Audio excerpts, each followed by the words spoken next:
I was just mesmerized. And I could see his mouth moving, but I couldn't hear him because my heart was going doom, doom, doom. At 92, Carol Burnett has nothing left to hide. And that's exactly why she finally reveals the secret she kept tucked behind decades of laughter. With her signature mischievous smile, she admits that throughout her legendary career, there were 6 actors, 6 dangerously charming men who nearly made her forget she was supposed to be performing comedy. Not falling in love, she never crossed the line. But the temptation, the chemistry, and the stolen moments behind the curtain were very real. And now, for the first time, she's naming each one of them. But the first man on her list is someone no one ever expected. Number 1. Alan Alda. Carol Burnett met countless talented men throughout her groundbreaking career. But Alan Alda had a type of charm that didn't hit instantly. It simmered, deepened, and then struck with devastating precision. He wasn't the loudest comedian, nor the flashiest personality. Alan's danger came from something far subtler: intelligence, that devastating combination of wit, warmth, and emotional depth that could disarm anyone who dared stand too close. Whenever Alan visited the Carol Burnett show or crossed paths with Carol at industry events, he carried himself with a soft confidence, the kind that didn't need to brag. His smile wasn't wide, but it was knowing. His eyes weren't intense, but they were curious. And worst of all, he listened, really listened. Carol often said that a man who listens is twice as dangerous as one who flirts. During certain comedy sketches involving domestic arguments or romantic tension, Carol found herself momentarily forgetting the comedy beats. Alan delivered his lines with a sincerity that blurred the line between acting and something more personal. His voice, smooth, controlled, just slightly raspy, seemed custom-made to whisper something devastating right before a punchline. Carol later joked, "If Alan and I were ever left alone backstage for 10 minutes, my professional discipline might have evaporated." It wasn't the kind of attraction that makes headlines. It was the kind that makes hearts flutter quietly in the dark. And that, she confessed, was exactly why he opens her list. Number 2.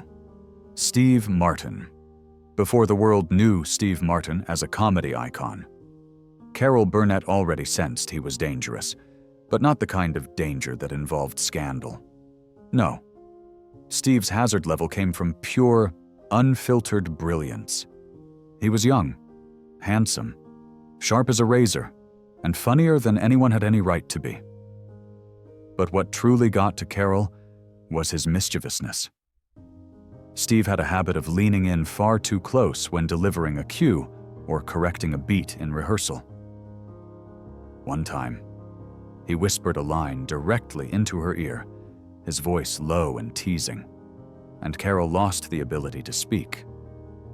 She didn't forget the line. She forgot English. The staff had to stop filming for several minutes because Carol couldn't stop laughing. And Steve just stood there with that smug little grin, fully aware of the chaos he caused. His mind moved at lightning speed. He could improvise entire comedic sequences in the blink of an eye. But behind that comedic genius was a suave coolness Carol found impossible to resist. His suits were perfectly tailored, his timing impeccable, and his smile, oh, that wicked smile, felt like a dare. Carol once said, "If Steve Martin ever stopped joking and got serious for 10 seconds, I would have swooned like a teenager." She wasn't exaggerating. Steve was the kind of man who made comedy sexy, and that made him irresistibly dangerous. Number 3. Jim Nabors. Jim Nabors was best known to America as the lovable, goofy Gomer Pyle. But Carol discovered something the public never quite understood. Jim was devastatingly attractive in real life. He possessed an old-school Southern charm that radiated from the moment he walked into a room. Tall, soft-spoken, and impossibly kind. Jim had the kind of presence that made Carol feel both safe and weak-kneed at the same time. But nothing, and she meant nothing, was more dangerous than his voice. When Jim sang, the air changed. His deep baritone wrapped around everyone within earshot like velvet dipped in honey. Carol remembered standing just a few feet away while he rehearsed "The Impossible Dream," and she swears her knees started to buckle. One evening, after a long shoot, the lights dimmed and Jim began humming a melody while looking directly at her. Carol froze. She later confessed, "If Jim had reached his hand out to me at that moment, I might have followed him anywhere, and for a woman known for her ironclad professionalism, that was saying a lot." Jim's charm wasn't bold or flirtatious. It was gentle, disarming, and unexpectedly seductive. Carol always insisted he was one of the sweetest men she ever worked with, and precisely because of that sweetness, he was also one of the most dangerous. Number 4. Dick Van Dyke. Dick Van Dyke had a gift, and Carol Burnett knew it the moment he walked onto her stage. He didn't need smoldering stares or dramatic poses. His charm was effortless. It lived in the way he moved, the way he laughed, the way he tripped over a sofa and somehow made it look seductive. Dick had that all-American boyish energy, mischievous yet wholesome, graceful yet chaotic, innocent yet not innocent at all. In rehearsals, Dick often leaned over to whisper wild, unfiltered ideas for physical comedy routines. Carol would instantly lose control, laughing too much, blushing too much, and occasionally forgetting she was the boss in the room. He had a lightness that wrapped around everything he touched. A single grin from him felt like sunlight pouring through a window, warming everything in its path. Carol admitted that she felt a flutter every time he performed a pratfall or delivered a ridiculous punchline while giving her that sly wink, like he knew exactly what effect he was having on her. "If Dick ever walked toward me with purpose instead of dancing," Carol joked, "Mary Poppins herself wouldn't have been able to save me."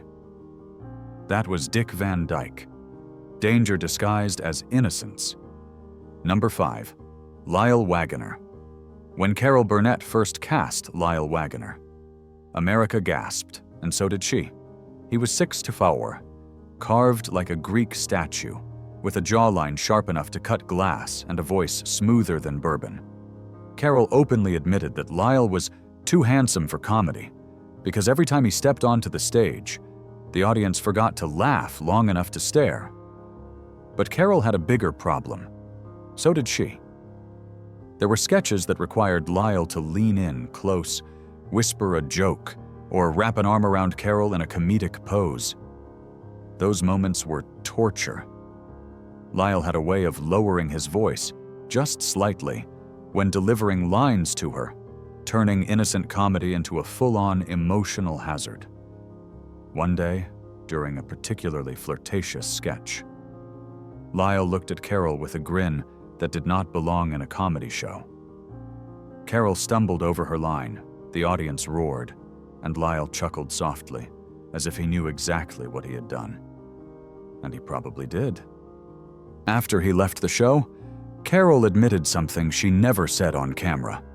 "When I saw him later on television, I didn't think there's Lyle. I thought, there's a man who should have ruined my professional composure, and somehow didn't. He was the kind of temptation that feels harmless." Number 6. Harvey Korman. Carol Burnett saves Harvey Korman for last because, in her own words, "Harvey was the one who made me forget this was comedy." Their chemistry wasn't a rumor. It was a living, breathing creature that danced between them on stage. Harvey was tall, commanding, wildly talented, and devastatingly charming when he wanted to be. Off stage, he had a quiet intensity, nothing flashy, nothing loud, but deeply magnetic. On stage, however, everything ignited. Whenever Carol and Harvey stood face to face, audiences sensed something electric happening just under the surface. They broke character so often that it became part of the show's charm. Carol blamed Harvey's smirk, an infuriating, seductive little curl of the mouth that told her he was about to make her lose control. Sometimes he did it intentionally, sometimes accidentally. But every time it sent a jolt of adrenaline through her, Carol confessed later in life. If circumstances had been even slightly different, Harvey Korman could have been an entirely different chapter in my story. She never crossed the line, neither did Harvey. But the possibility hung in the air for years. Thrilling, forbidden, and unforgettable. Harvey was the perfect man to end the list because he was the only one who truly threatened her professionalism and her heart at the exact same time. In the end, Carol Burnett's confession isn't about scandal. It's about the spark, the joy, and the irresistible chemistry that made her legendary career even brighter. These 6 men didn't steal her professionalism, but they certainly tested it, reminding her and all of us that even the greatest comedians can feel a flutter behind the curtain. At 92, Carol looks back not with regret, but with laughter, warmth, and the playful thrill of what might have been. Now we want to hear from you. If you were standing on that stage beside Carol, which actor would have made you forget your lines? Whose charm or humor would have melted your composure? Share your thoughts in the comments below. And don't forget to like, subscribe, and turn on notifications for more untold Hollywood confessions that you won't hear anywhere else.